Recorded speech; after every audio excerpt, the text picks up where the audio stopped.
Ito yung dalawang tuta ng bagong panganak. Ngayon, ang laki-laki na. Ito yung mga... Ito yung pakilit. Alin ba nanay? Alin ang nanay niya ito? Buka yung paa. Opo, ayan, magaling siya po. Dami niya, oh. Mataba lang po siya nun kaya nakagas ng paa. Ito po ay for sale. Yan. Aw, wow, wow, wow. Aw, wow, wow, wow. Aw, wow, wow, wow, wow, wow. Ayun siya. Laki ng buwan na to. Alin ang nanay nun? 1 month pa lang. Alin ang nanay nun? Ito si Casey. Pero nanay. Lang po. At tahimik siya, oh. Ang unang aso namin, PC. Kaya lang ang lago ng buhok. Ito, bakit? Tama-tama ng pangalan mo, Waki ka eh. Kulit mo eh.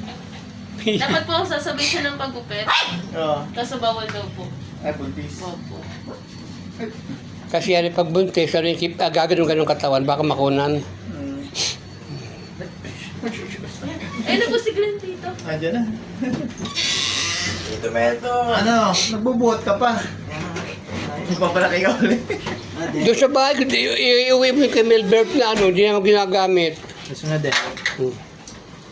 Best mo yung tomato. Lapit na swimming natin. Mga 22 mo. Dati nagilipat namin sa size mo. Ay, Alin? opo. Lipat namin ng bahay. Di sa may bahay station mo. Apart na apart. Ang cool na lang. Kasi uwi po si Tito. Ang landi. Ano ito yung tawin ng papa mo eh? Ang gagawin namin, pinadvance kasi namin ito. Ano kami.